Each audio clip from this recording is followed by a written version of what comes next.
right. Well, here we go. Yeah. After 6 terms on the board, which is 12 years and 6 years as the president, Tom Droz is stepping down. I was able to sit down with him and discuss his running career, contributions to the club as a board member and president, and his future plans. So, how long have you been running, and were there any motivating factors to make you start this sport? Well, first of all, thanks, Maria. Yeah, good anytime. to see you again. Yeah, It's good to been see a you. while. Yeah. It's been a while. And a happy birthday to Adam Krutinger, our engineer and my famous son-in-law. I always thought of myself as a runner, as long as I can remember. Although I came close many times, I never ran in high school or college. I officially started running in October of 1992. It was during a business trip to Charlotte, North Carolina. A co-worker was going out for a run, and I didn't think it was smart for her to be running along, so I went along. My feet were really sore afterwards since I didn't bring any sneakers. No way. Yeah. What were you running in? Well, as Bruce, I had some flat shoes, Oh, okay. and they were comfortable for walking, but Yeah. not so much in running. So just like Bruce Springsteen said, just like the river, I've been running ever since. And yes, I did bring sneakers when I got back. Did you buy any special pair of sneakers? Do you remember? They were the cheap ones. The cheap. Yeah. Good. So we always started cheap. Always start cheap. You Yeah. always gotta. Yeah. So, how long after you started doing running did you join Checkers? Checkers is actually the only club I was ever involved in from a running club. I heard about it after I started running, as it was the club for serious runners. I joined in 1994 at the invitation of Checkers member Ted Padgett, and Ted is still a member today. He told me that they had workouts on a rubber track at a place called Crosby Field. Back then, tracks were mostly cinder. So this was something very unique in the area with having a rubber track. Yeah. My first experience at track was very intimidating. The runners were in 2 groups. They put me in the fast group because I wasn't good enough for the faster group. A few days after my first workout, there was a terrible, terrible heat wave. I remember that. Yeah, and I ran a 10K in 96-degree heat with high humidity. I ended up in the hospital with heat stroke and short-term memory loss. It took 2 months until I was ready to run again, but then it was only at a beginner level. By then, Checkers had brought in a new coach, Bob Carroll. He set everything up into groups based on the runner's ability. I started in one of the slower groups because I was still recovering. As I regained stamina, I rapidly moved up. That, coupled with the natural improvement from organized workouts, probably made me the most improved runner that year, and it sure made my coach look good. And is that what sort of helped you, attract you to Checkers with running and running times? Was that sort of helped you to get better with your running times? Yeah, you really can't beat having a coach. And Vicki Mitchell stepped in for Bob after he left the area, and she's continued this tradition of a club where we encourage runners of all abilities, and you could be the fastest, you could be a beginner runner, and really our goal always has been just to help you improve in your own goals. Yeah. So what are some of your notable running accomplishments? I think topping the list, Yes. qualifying and running the Boston Marathon was my greatest accomplishment. Additionally, I ran marathons in Dublin, Ireland, and Poznań, Poland. These were my mother's and my father's ancestral countries. I've also run in numerous races, including over 25 years in the Turkey Trot, so I'm a member of the Quarter Century Club. Nice. And I've done the Shamrock every year for 25 years in a row. And then I missed it one year with an injury, so now I'm starting my second 25 years. So Okay. I won't be making it this weekend, but Yeah. I do love the Shamrock. Lastly, I won my age group at the New Orleans Mardi Gras Half Marathon, and it was pretty neat because they emailed me an engraved plaque with my name, finishing time, and then the date.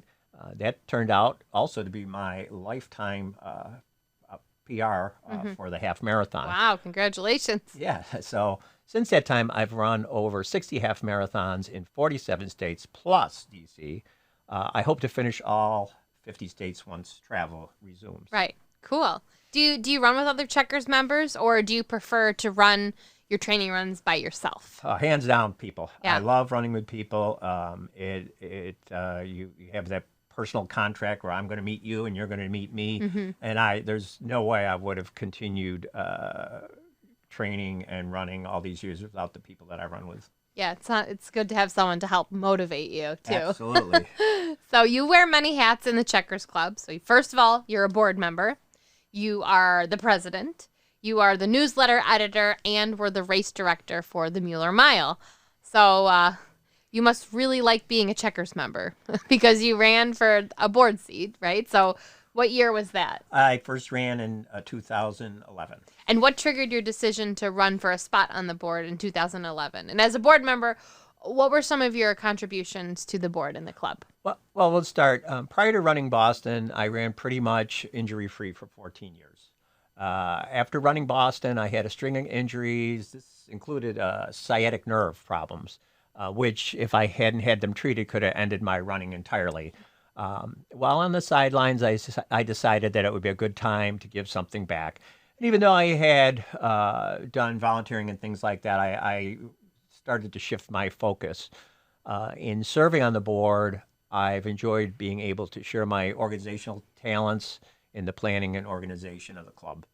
So as a board member, what are some of your fondest memories of being a board member? Was it pizza, beer? I know there's always a lot of that. Well, yeah. So I would have to go with both of those. Oh, perfect. Yeah. But no, right. Being on the board is fun. You get to put together teams. You get to know people that you wouldn't have normally known. We've had great board members in the past, and I like the new people that come in, one or two every year or so, and that helps the club grow and prosper.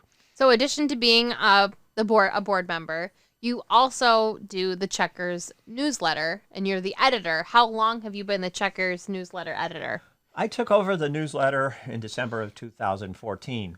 In about August of that year, Diane Sardis, who had done the newsletter, told the board that she wanted to step down.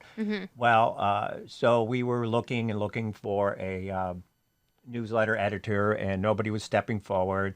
And it wasn't something I had done articles for the newsletter, but I never actually constructed a newsletter and didn't really know what went into it. Well, as some of you may remember, Tom Donnelly passed away unexpectedly about in the fall of 2014. So it looked like we were not going to have a president, and we were also not going to be able to have a newsletter coming out. So I stepped up and decided to do a memorial issue for Tom Donnelly, and I've been doing it ever since. Are there any stories that were favorites of yours or stand out over others, and why? Well, not so much the stories, because I think the stories are good in that we get them from, generally, lately, Ann Moore has been just great at putting material together. But I don't think people realize how hard and how difficult it is to edit and assemble a newsletter. I mean, I'll get a Word document, and I will have to figure out how to put that in the margins, and it's actually very time consuming. Yeah. And so I guess the only, I think that's the main thing. It's not so much the material itself, but assembling the material. It seems like it would take a lot of time, especially when you think it wouldn't. Yes. So are there any articles that should not have gone to print? I love that question. Thinking back? Yeah, I love that question. It sounds so ominous. It sounds like, Fox News here. We're going to retract this statement that we made. But no, I think I have 3 proofreaders. Okay. 2 folks, Fritz and Kathy Melling, do actual proofreading to look for mistakes, which are generally my mistakes. Yeah. And then we have Nancy Sheehan, who is a lawyer, and she looks through it and says, "Oh, wait a minute, you just turned this into a commercial for so-and-so. Are you sure you want to do that?" Yeah. So I think that's probably the only type of thing we've ever changed. Were there any really big mistakes that were printed in the letter? I would say no. No, okay. So what do you find works best for the newsletter? Stories, articles? What do the members want to see? What are people wanting to read about? Well, I got to say, with the newsletter, you don't get huge amounts of feedback. So you just got to hope that you're doing the right thing. And I think doing club news is the best. again, I'm going to give some kudos to Ann Moore because she started doing the interviews, which we've had throughout the years. But she's also done this question and answer, and it's great because she'll go out, she'll ask questions of, say, 15, 20 members, and then we print their answers. And I think in the last 3 issues, I've had more compliments on that than anything else that we've done since 2014. Nice, nice. So also, you are a race director, and you were the race director for a very successful race called the Mueller Mile. Yes. How many years were you the race director? So from what to what? I did the Mueller Mile for 6 years. It was from 2013 to 2018. And how did you get that gig? Well, let's just say, okay, so the race is 25 years old. It started as the Checkers Mile by your good friend and our good friend, Jerry Bergman. The Jerry Bergman? Yep. Wow. And Jerry, I remember because he and I were going for a run, and he said, I want to start this mile race. So Jerry Perfect. put it on the waterfront close to 25 years ago, and we've been doing it ever since. Now, your question was, how'd you get started? How did I get started? How did you get this title? Yeah. Okay, so John Noe wanted to take over the sponsorship of the race. So let me just back up a little bit. The race was held down at the waterfront for many years. Okay. Then it was moved to Lockport. I think Roger Rowe was the director for a while on that. And then from there, the race ended up, it ended up in Chestnut Ridge. Okay. And great fast course, but it wasn't the right thing. Yeah. So the race itself was hitting hard times. And John Noe approached the board along with Wendy Geiker. And John is a Checkers member, as is Wendy. And they said, we want to put on the race, and we want Mueller, which is John's company, will be the sponsor, and Wendy will be the race director, and that's how it started with the Mueller Mile. So John was the sponsor, and then Wendy had to step down from the race. So once again, John threw it out, and Tom Donnelly on the board, and everybody's like, we need a race director. Yeah. And just like the newsletter, I hadn't done that. Yeah. And anyways, John personally approached me, and he said, would you be willing to direct a race? And my company will have people that back you, and we'll have Checkers that back you. And from there on in, it took off. Yeah. So what was the biggest highlight of being the race director? I think... The biggest highlight, people being able to preside with the bullhorn. I love doing the bullhorn, and the way the race goes is the starting line is right around the corner from the finish line, but the people run out like another mile or so. So I love grabbing that bullhorn and telling people to line up and start. And each race. So the first race is the family race. It takes about 20 minutes. Then you have the people's race, which takes about 15 minutes. Yeah. Then you have the fastest women, which is like 5 minutes. And then you have the fastest men. And if you're lucky, you could get from the start to the finish by the time they're there. So it's a great thing to watch. I remember doing the race one time. Ran it with my dog. You ran with the dog, So, but the one thing to know about the race is when you fire the starting gun, you never put it by your ear. You always want to put it up here. Yeah. That's probably not a good idea. Yeah, right. So in doing the Mueller Mile, were there any disappointments to being a race director? I think my biggest disappointment was we had these really great tech jackets. And I don't think people ever fully appreciated the cost of those jackets. And that cost was picked up by Mueller Services. And it was a great race premium. Runners Roost provided the jackets at half price, but half price was still like $40 a jacket. And for $10, people could have a chance to win these jackets. So you get pizza, you get beer, a jacket, and music by one of the best bands in Western New York. Oh, what band was that? The Time Pirates. Oh, yeah, I think I've heard of them. It's all it's part of it. I don't think people ever truly appreciated that.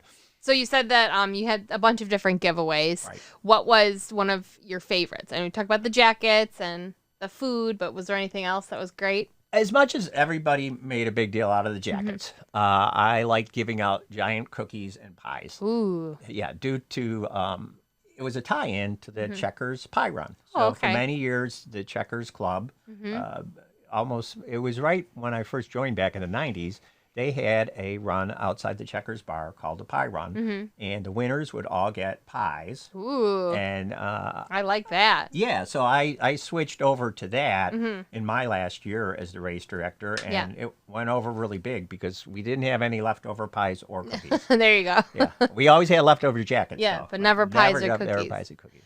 Were you ever any race director to any other races besides the Mueller Mile? And oh no, No. capital no. And I like being involved. I like being on the committee. Yeah. But I think to me, I don't think I could ever top being the race director for the Checkers Mueller Mile. Yeah, yeah. Do what drew the runners to this type of race? Okay. It's a local athletic event.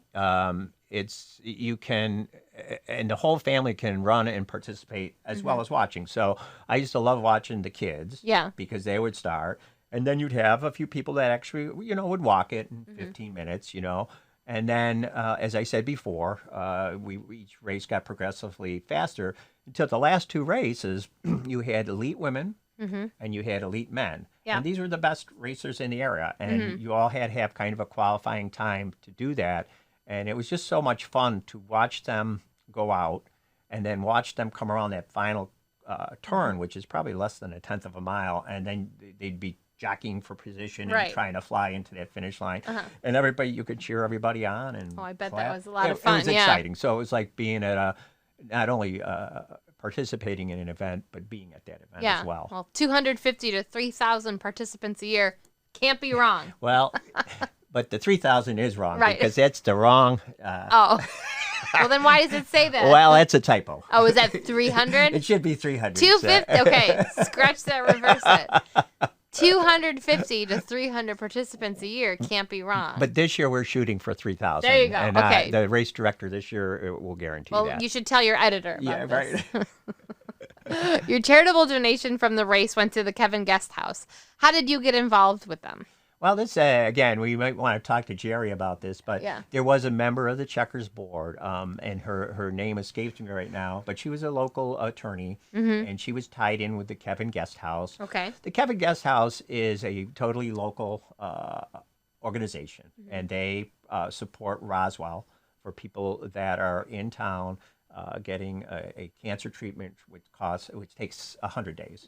So the Kevin Guest House provides room and meals for the family members Yeah. of the people that are there. And we did a meal for them. And one of the folks I met there was a woman that had done a lot of major races that had cancer. And she was an elite runner that was very sick. And you realize that cancer touches everybody. And I was always proud to give the check each year to the Kevin Guest House. And I think Checkers has really picked a great partner in that. And I'm glad that we've done it. And I hope the club continues using them as our charitable sponsor. So why did you donate to them and not keep the funds to help support Checkers? I think all races, and if you look at all races, almost every race has a charitable component. There's tax reasons for that, but also, people are proud to give back to the community. I mean, you're taking care of yourself by running, but it's nice to know that some of your money goes to helping others that aren't quite as fortunate. Yeah. And I think all races have a charitable component, and if they don't, they really should. Definitely, definitely. So another hat you wear in Checkers is, I would say, the most important title, the club president. So what are some of the highlights of being the club president? What are some of your notable accomplishments? Well, I say, first of all, what I've always brought to the club president is I love to solve problems. I like to have a problem and look at that problem, and maybe it's been around for a long, long time, but I like to either, I figure out my ideas, but then I like to bring people into the discussion. So when I took over as president of Checkers, the first thing I did was modernize the communications. We now have people doing all the social media platforms.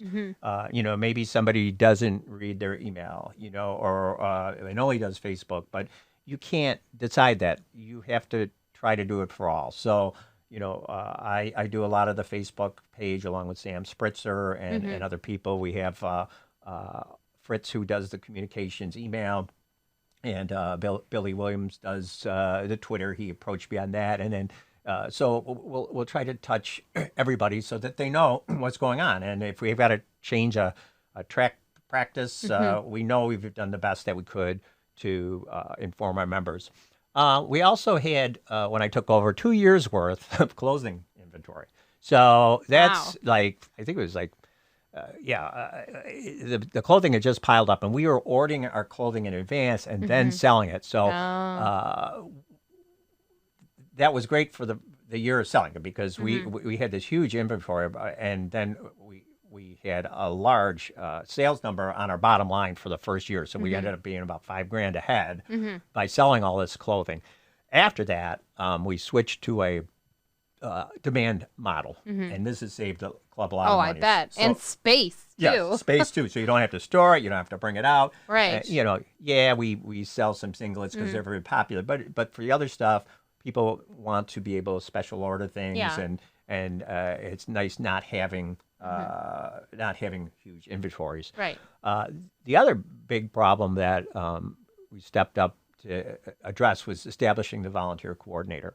I always, we have a big club, and it's really hard to find volunteers for the stuff you want to do. And I always felt it was more our problem rather than the members not wanting to volunteer, because people do want to volunteer, they just don't know how to get started. Yeah. And so we established a volunteer coordinator, Jen Weinstein, who's also a board member now. And Jen's been fantastic filling slots that we need for whatever it may be. In this case, what comes to mind now is the Buffalo Marathon. Okay. We are able to fill all these volunteer positions, and then they give us a grant for our club. So it's great for everybody. And then we also moved our awards to a much larger facility. So for many years, we did the awards nearby Crosby Field at a bowling alley. Yeah. And it was comfy and cozy, but in the middle of the speeches, you could hear the pins drop, and people get their strikes and all that. So I worked with Gary Brownell and Gary Soner to establish our banquet at Main Transit Fire Hall. Oh, and it's really nice there. Yes, it's convenient. It's close to the Williamsville facilities, and Gary Soner was able to get me in there. We've been able to provide, everything is on us that night, and we have a really nice award night that everybody can hear, and it's convenient to get to, convenient to park. So we really like Main Transit. And I guess the final thing is moving the club picnic to Clarence Town Park. Clarence Town Parks are great, and we've always can get more families there. Get families there, and again, centrally located and good for our members. Well, I know that you've probably had a lot of memories as being the club president, but what was the most joyful memory? When Braden Weinstein asked his mom when the ice cream truck would be coming. Again, another thing that was sort of new to the club is I looked into having ice cream brought to track once a year. I love that. And I think if you don't like ice cream, then too bad. I'll take yours. But it's been great, and the kids love it, and secretly the members love it. Yeah. So, but yes, that's my favorite memory. What is your best contribution to the club as club president? I think it's just working with various board members so that we always had fresh ideas coming in. We're a diverse group, and it's important to have something for everyone. I try to be accessible by participating in the workouts and also giving brief announcements at track. And that stuff was all a lot of fun for me. Yeah. So I'm not sure if this is appropriate to ask, but I'm going to ask it anyway. After 6 years as president of the club, why, Tom Droz, are you stepping down? I was trying to make that really dramatic. Very. It sounds like but 60 minutes. 60 minutes, yes. Okay, Leslie Stahl. So, Well, 6 years is longer than most of my contemporaries. If you look at the running clubs, there's clubs that switch their president every year, which I think is too short. But 6 years is a lot, and I really think in order, I stepped up and took the club from point A to point B at a time where the club needed new leadership because of Tom passing, and and to keep the things going. And now here we are, 6 years down the road. That's a long time. That's a really long time. It is, and I've loved it, but it really is time for change. It's time to look at new leadership and new people. And it goes with what I said about the board, the presidency as well. So, will you still be active in the club once you've stepped down as president? Oh, absolutely. Yeah. I'm what are you thinking about doing? Well, I feel like you always have something that you want to do. Well, I do. I'm going to keep on running, and if anything, I will be running more this year than last year, just because I think things will be getting better as time goes by. I will be back at track, either on the bike path or when we go back to wherever we go back to for the regular track sessions, because that's my intro to Checkers, and that's what I love about Checkers. Right, how you began. Yeah. I'm also going to be the newsletter editor. And then finally, the Checkers Travel Club. The last 2 years, we've gone to Florida. Okay. And we have a travel club that anybody in Checkers, friends, family, neighbors, strangers, can all come down to Florida with us. So we're looking forward to it. And, Roger rolls down there, folks. So, keep that in mind. You get to see him at extra time during the year. So that seems like a lot of fun. Yeah. So you're still very active in Checkers. I'll be active. Even after you leave. Yes. As president, I should say. Yeah. So any final parting words? Well, speech. Yeah. Well, I was asked a few years back, where do you see the club in 10 years? And my answer rings as true today as it appeared back then. I think that Checkers is one of those unique organizations that make Buffalo such a special place. The club has been around since the 70s. Unlike a sponsored running club, we don't sell anything, and we're not for profit. Our mission statement is Checkers Athletic Club promotes a positive, healthy physical and mental well-being primarily through the sport of running. I love the diversity of people we have from all walks of life, all ages, all abilities. As president, it's been important for me to recognize all these areas Checkers is involved in. And although we have over 500 runners, I love the way we still feel like a small club where everyone feels welcome. For the future, I look forward to much of the same. And I want to thank our members for their support. I want to thank our board for their support. And I look forward to seeing you all on the roads. Very nice. And a last thought, too. I know that you have a 18-month-old granddaughter. Do you think you would encourage her to run? I'm not going to encourage her to run because she's already running. Well, and become a runner, I should say. She is already a runner. Yes. And she just doesn't know it. She's not formally training right now. Right. And if she was not taking a nap right now, you would see her running around there you go. The studio here. Well, hopefully she'll follow in your footsteps and become a mini Checkers I'm sure runner. she will. So. Yeah. Well, thank you very much, Tom Droz, and have a wonderful day. Thank you, Maria. Yeah. All right. Goodbye, everybody. Bye.